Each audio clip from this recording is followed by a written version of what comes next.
예수님께서 하셨던 사역은 크게 세 가지입니다. 말씀을 가르치고 천국을 전파하고 병자를 고치신 것이죠. 가르치고 전파하고 고쳤다. 그래서 신학생들은 이것을 가전고라고 외웁니다. 가전고, 가르치고 전파하고 고쳤다. 그 중에 우리는 예수님이 가르치시는 부분에 대해서 계속 배우고 있습니다. 이미 이스라엘에는 율법사와 바리새인과 서기관들, 말씀을 가르치는 사람들이 많이 있었죠. 그럼에도 예수님이 왜 또 말씀을 가르치시는가?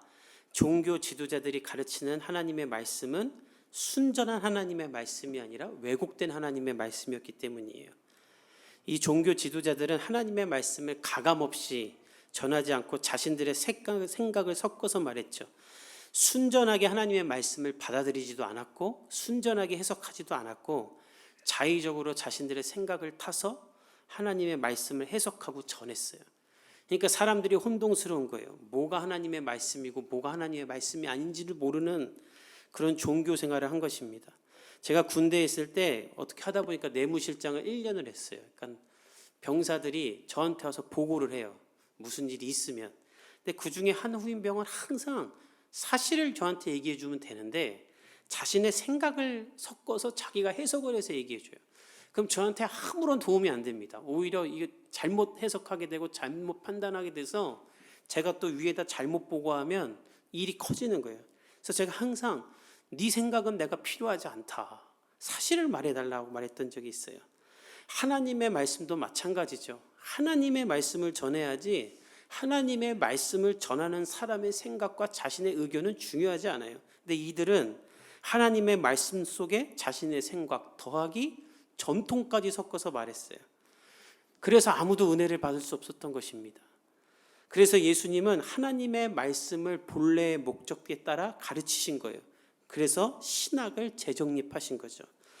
사람들은 그 지혜와 권위에 놀랐고 사람들은 예수님의 그 말씀에 은혜를 받았어요.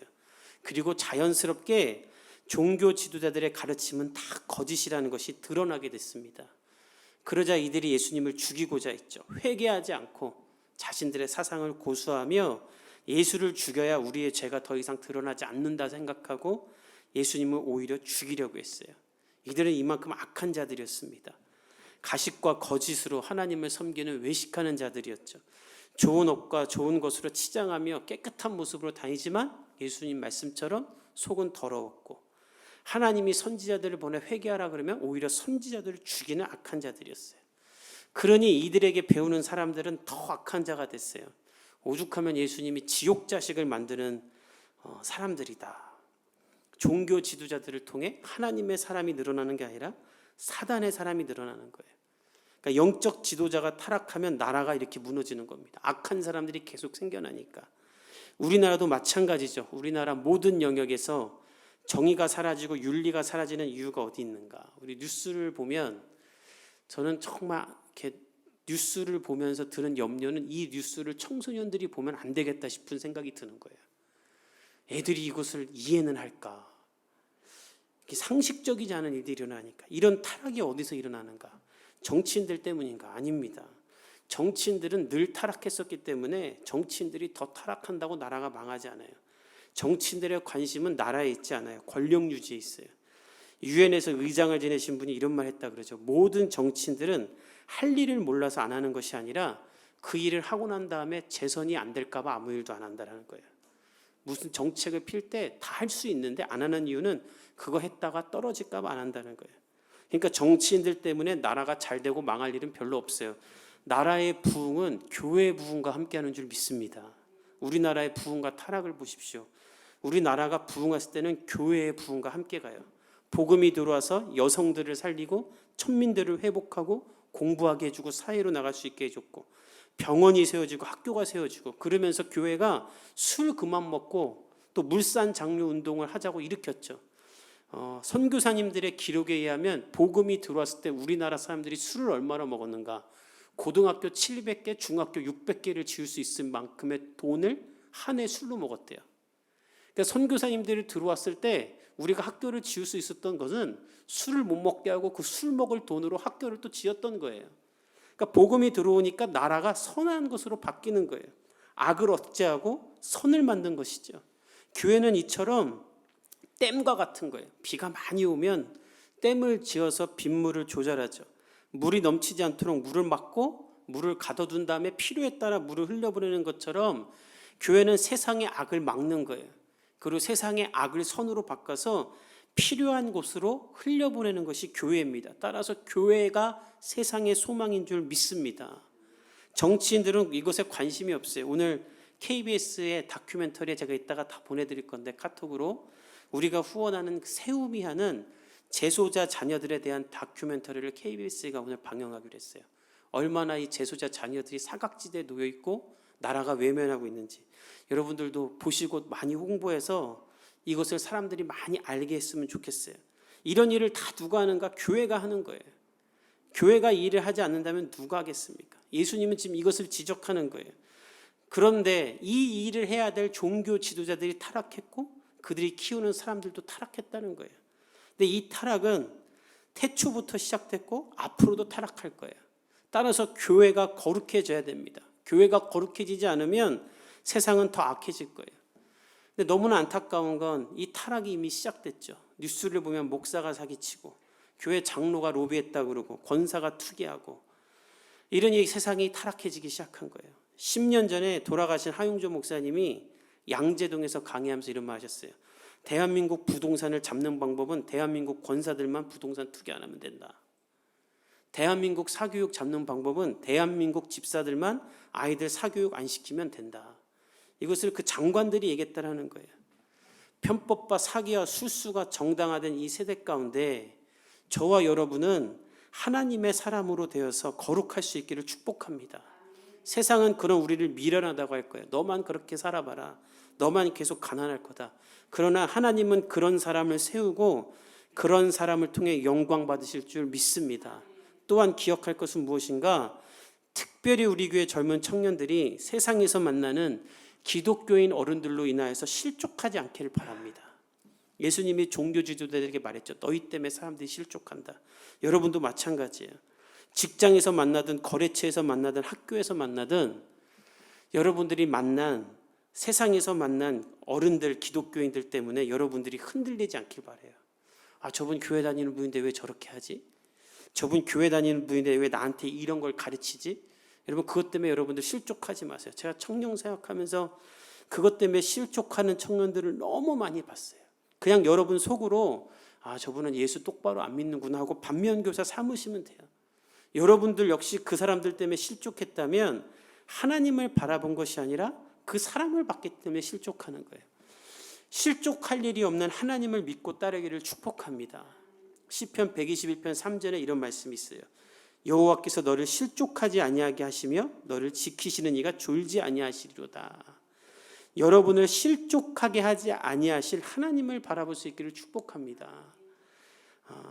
사람은 결국 무릎 꿇게 돼 있어요. 얼마 전에 신천지 교주가 무릎 꿇고 대국민사가 있죠. 그들이 말하는 대로 그분이 성령 하나님이면 성령의 불로 코로나를 다 소멸했어야 될 건데 소멸은커녕 자기네 종교 다 죽일 뻔하고 나라까지 다 무너뜨릴 뻔했죠. 그냥 무능력한 인간일 뿐이라는 걸 본인이 보여줬어요. 전염병을 해결할 능력도 없고 자기 성도들을 살릴 능력도 없는 삭군 같은 사람이었어요. 그 사람이 사람들 앞에서 모든 인터뷰 앞에서 무릎 꿇었다는 건 무엇을 말합니까? 하나님이 알려준 거예요. 넌 내가 아니다.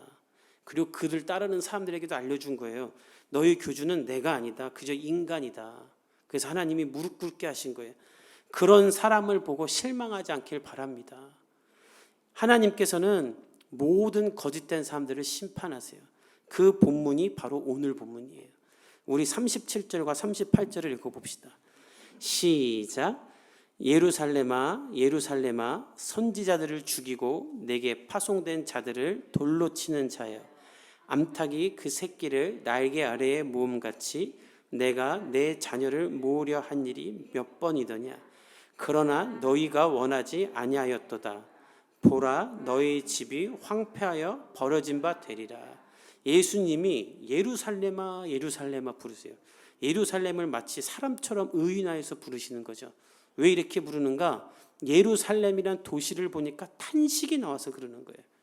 이 도시를 향한 탄식을 외치셨다는 건 무슨 말이냐면 이 도시 안에 존재하는 모든 사회와 문화와 공동체와 사람들이 예수님으로 하여금 탄식을 불러일으키는 사람들이었다는 거예요. 왜 탄식했는가? 37절에 보면 이들이 하나님을 거부하기 때문에. 어떻게 거부했는가? 하나님이 이들을 돌보고 보호하고자 선지자들을 보냈는데 그 선지자들을 돌로 쳐 죽였다는 거예요. 이 37절의 말씀이 이사야 31장 5절의 말씀인데 암탉이 그 새끼를 날개 안으로 숨긴다. 이것은 독수리나 큰 새로부터 자기 새끼를 보호하려는 그 어미새의 본능이죠. 그것처럼 하나님이 예루살렘, 이스라엘을 보호하고 지키고 돌보고 먹이시겠다라고 약속하셨고 그러기 위해 선지자들을 보냈는데 이 선지자들을 받아들이지 않았어요. 왜 안 받아들였는가? 하나님의 사랑을 거절한 것이죠. 이로 인해 예수님이 탄식이 나온 거예요. 여러분, 우리가 기억할 것은 하나님이 사랑이 없어서 내가 하나님의 사랑을 못 느끼는 것이 아니라 우리가 하나님의 사랑을 날마다 거절하는 거예요. 사랑받지 못할 나를 하나님이 사랑하는데 내가 하나님을 거절하는 거예요. 내가 하나님의 사랑 밖에 있는 거예요. 하나님이 아닌 다른 것을 택하고 의지하고 그것을 구하는 거예요. 구체적으로 무엇인가?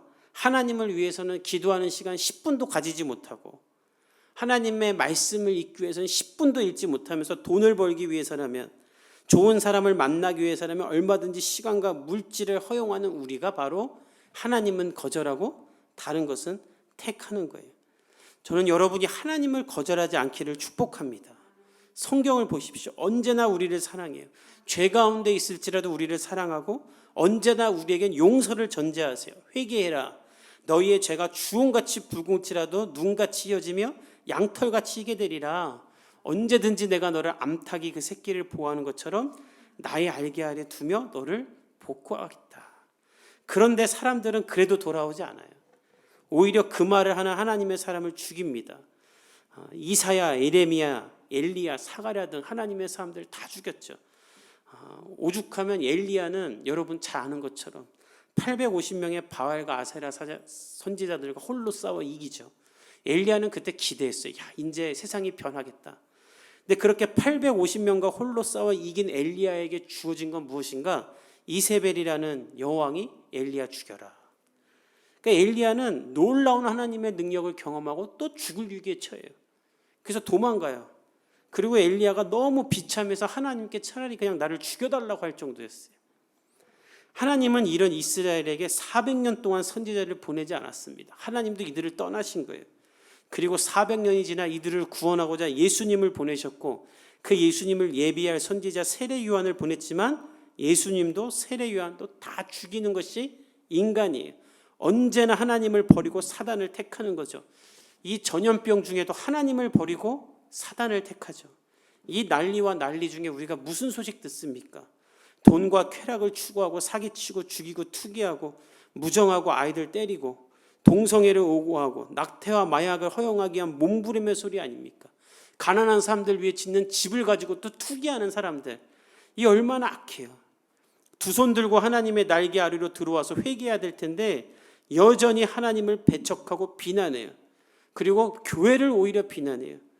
나라와 민족을 위해 열방을 위해 기도하는 교회는 비난하고 지금도 여러분 아마 대형 쇼핑몰에는 사람들이 바글바글해서 먹고 마시고 즐기고 쇼핑하고 있을 거예요. 안타까운 건 아마 이 시간에 교회 안 가고 거기 가 있는 그리스도인들도 있을 거예요. 그래서 예수님은 탄식하시며 말하는 거예요. 어떻게 말하는가? 38절을 읽어봅시다. 시작. 보라, 너희 집이 황폐하여 벌어진 바 되리라. 예수님이 너희들의 집을 황폐하여 버리겠다. 집이 버려진다는 건 무엇이냐면 내가 거할 수 있는 거처와 건축물을 모두 다 하나님이 황폐하게 만들겠다.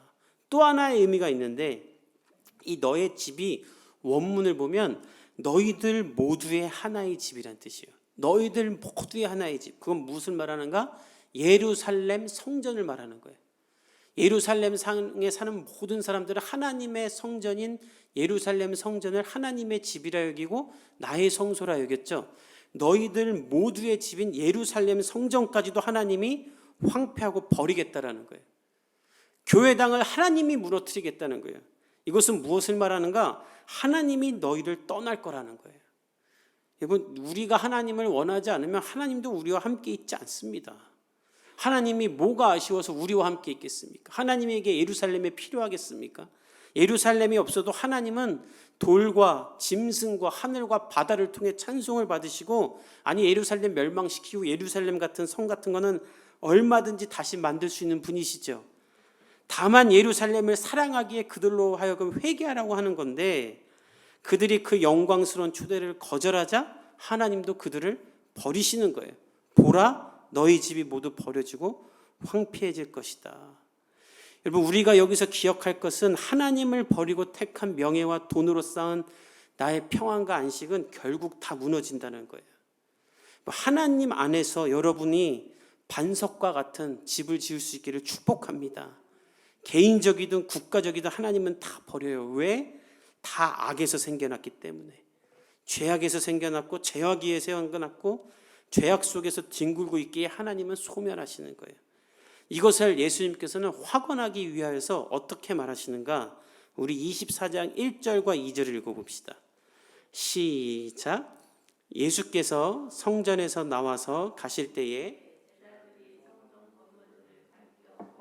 나오니 대답하여 이르시되 너희가 이 모든 것을 보지 못하느냐? 내가 진실로 너희에게 이르노니 돌 하나도 돌 위에 남지 않고 다 무너뜨려지리라. 예수님이 이 말씀을 보다 정확하게 하기 위해서 성전 밖으로 나오세요. 이 나오다라는 말이 굉장히 중요한 말인데 무슨 말이냐면, 예수님이 물리적으로 성전에서 나가셨다는 말과 함께 이제 하나님의 임재가 이 성전에 더 이상 있지 않을 거라는 영적인 의미가 있어요. 예수님이 이 성전 밖으로 나오셨죠. 그리고 무슨 말을 하는가? 이 성전을 가리키며 진실로 말하노니 이 성전이 돌 하나도 돌 위에 남지 않고 다 무너지겠다. 이것이 제자들에게는 왜 충격적이었냐면 두 가지 이유인데, 이스라엘 사람들은 하나님이 영원히 성전에 계실 거라고 믿었어요. 근데 이제 여기 있지 않겠다라고 말하니까 놀란 거고, 두 번째는 이때 예루살렘 성전이 완성된 건물이 아니었어요. 헤롯이 유대인들의 환심을 사기 위해 무너진 이 성전을 재건하고 있는 중이었어요. 재건하기 시작한 지 한 50년쯤 되었을 때다라고 학자들은 말해요.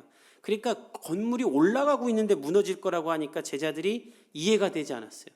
게다가 아주 튼튼하고 아주 호화롭게 짓고 있었는데 이것이 무너진다고 하니까 제자들이 이해가 되지 않았던 거예요. 그래서 예수님은 재건 중인 성전을 보여주며 정확히 지목하여 말씀하시는 것입니다. 돌 위에 돌 하나도 남지 않고 무너질 것이다. 이 예언이 나중에 어떻게 되는가? 정확히 이루어져요. AD 63년에 완공이 되는데 그 후로 정확히 7년 뒤에 로마의 티투스 장군에 의해 이 성전이 무너지고 예루살렘이 함락되는 거예요. 그렇다면 예수님은 이 성전을 왜 무너뜨리시는가? 하나님 없는 성전을 원했기 때문이에요. 하나님은 원하지 않으면서 성전만을 원했던, 하나님을 내 마음대로 사유하고 내 마음대로 신앙생활하고자 했던 이들 때문에 하나님은 성전까지도 무너뜨리겠다고 이야기하는 거예요. 여러분, 우리가 하나님을 사랑하지 않을 때 하나님은 그 교회까지도 무너뜨리시는 거예요. 여러분의 삶 가운데 예수님께서 사도 바울을 통해 뭐라고 말씀하세요? 우리의 몸이 성전이다. 우리가 하나님을 사랑하고 우리가 하나님을 추구하지 않으면 우리는 반석 위에 선 사람이 될 수 없는 거예요. 이 시대의 우상은 돈이죠. 하나님도 돈 때문에 섬겨요. 그리스도인들을 만나보면 하나님을 왜 믿는가? 출세 때문에 섬기고 돈 때문에 섬기고 자기 자녀 때문에 섬겨요. 비트코인, 주식, 부동산, 이것이 다 무엇을 의미하는가? 수단과 방법을 안 가리고 돈을 추구하는 시대예요. 그 안에 얼마나 많은 편법과 사기가 있죠. 믿는 사람들도 그렇게 살고 있어요. 이렇게 이것을 추구하며 합리화하는 삶을 살게 되면 하나님의 소리는 외면할 수밖에 없게 됩니다. 우리 교회는 그런 교회가 되지 않기를 축복합니다. 예수님이 분명히 말하세요. 그런 삶은 버려지고 황폐하게 될 것이다. 마태복음 7장에 예수님은 우리에게 이렇게 말하세요. 비가 내리고 창수가 나고 바람이 불어도 무너지지 않을 반석 위에 집을 지어라. 하나님의 말씀 위에 집을 지어라. 그러면 아름다운 열매를 맺는 좋은 나무가 될 것이다. 여러분들의 일생이 하나님을 떠난 것으로 채워지지 않고 결국 찍혀 불에 던져질 허망한 것들로 싸워지지 않고 하나님을 추구하며 하나님의 지도 아래 반석 위에 세워지는 집같이 될 수 있기를 축복합니다. 또한 기억할 것이 있어요. 이 황폐하여 버려질 세상을 위해 중보해야 한다는 거예요. 우리 39절, 23장 39절을 한번 읽어봅시다. 시작. 내가 너희에게 이르노니 이제부터 너희는 찬송하리로다. 주의 이름으로 오시는 이여 할 때까지 나를 보지 못하리라 하시니라. 예수님께서 말하세요. 너희가 나를 보지 못하리라. 언제까지? 예수님이 예루살렘에 입성할 때 백성들이 예수님을 찬양했던 것처럼 예수님이 다시 올 때까지 너희는 나를 보지 못할 것이다. 세상은 예수님을 보지도 알지도 못하고 깨닫지도 못해요. 예수님 다시 오실 때까지 예수님을 찾지도 않을 것입니다. 그래서 우리가 중보하며 기도해야 돼요. 이 국가와 전 세계의 회복을 놓고 모든 사람들이 하나님을 찬양하며 하나님께 두 손을 들므로 말미암아 주의 긍휼을 얻을 수 있도록 저와 여러분이 중보하는 사람이 되기를 축복합니다. 어제 비가 오는데 제가 이렇게 비 내리는 걸 보면서 무슨 생각했냐면 비가 와야 우리가 살 수 있잖아요. 그러니까 하나님이 인간을 세상에 두시고 우리 보고 살라고 하신 것이지 우리가 세상을 다스리는 게 아니에요. 하나님이 비를 주지 않으면 인간은 다 물이 없어 죽을 거예요. 우리는 한낱 피조물이에요. 비가 안 오면 비 안 온 것을 걱정하고 더워지면 온 나라를 걱정하는 한낱 피조물일 뿐이에요. 따라서 이 피조물이 우리는 하나님의 다스림을 인정하고 하나님 속으로 들어가 하나님의 날개 보호 아래 거할 때 살 수가 있는 거예요. 하나님이 이 초대를 하는데 우리가 하나님을 거절한다면 결국 황폐하여 버려질 것입니다. 여러분들의 삶이 하나님의 날개 보호 아래 들어가 황폐하여 버려지는 인생이 아니라 반석 위에 세워지는 하나님의 사람들이 될 수 있기를 예수님의 이름으로 축복합니다. 우리 함께 기도하겠습니다.